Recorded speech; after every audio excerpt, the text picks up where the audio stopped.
انت النهارده علشان تحافظ على حته الجبنه بتاعتك لازوما تعرف هتجيب ثلاجه ازاي، وعلشان تجيب ثلاجه لازوما تيجي مصنع المترو كوب بمواصفاتك اللي انت عايزها بالظبط.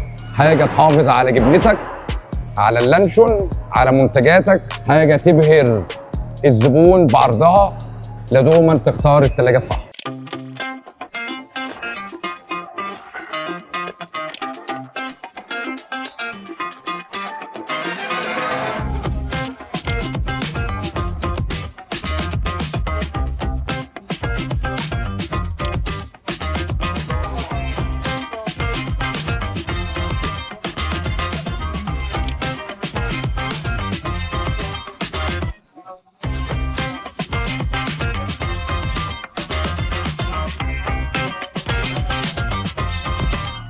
حابين نقدم باشمهندس علاء نجم صاحب اسواق علاء نجم مركز سنبلاوي.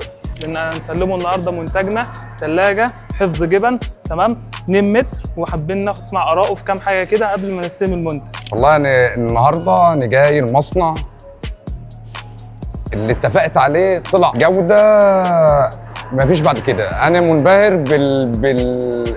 بالسيستم بتاع الحاج احمد اللي اتفقنا عليه.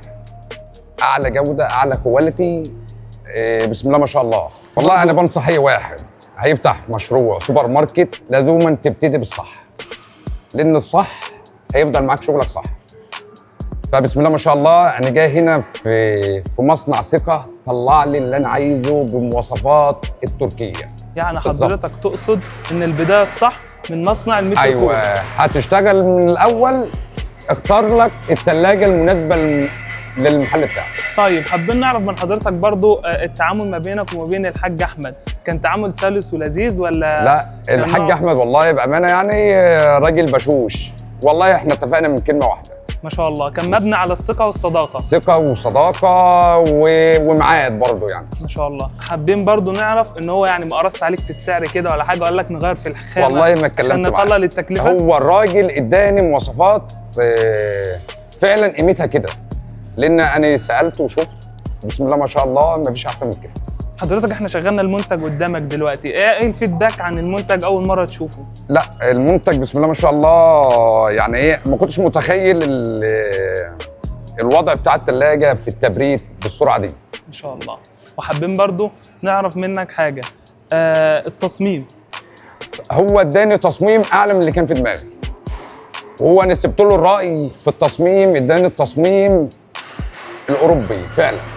ما شاء الله. يا باشمهندس علاء، ميعاد التسليم، هل حضرتك كان في اختلاف في ميعاد التسليم ولا استلمت في الميعاد المظبوط اللي اتفقنا عليه؟ لا هو ميعاد التسليم 15 يوم، هم ال 15 يوم. لو كان قال لي 20 يوم شهر هو ميعاده هو اللي بيدوني. يعني الميعاد اللي حضرتك خدته في نفس الميعاد، نفس الميعاد. اخيرا يا باشمهندس علاء حابين نشكرك، تمام، وحابين ان شاء الله ان احنا ما يكونش ده اخر تعامل ما بيننا، وان شاء الله ربنا يزيدك كده في فرع واثنين وثلاثه وتوسع ان شاء الله باذن الله دايما. الله يخليك. وتكون هي دي البدايه الصح مع مصنع المترو كوب ان شاء الله. وانا مبسوط ان انا موجود في المصنع اللي انا كنت نفسي اشوفه. ربنا يعزك، تسلم جدا، سعداء بلقائك. حبيبي شكرا.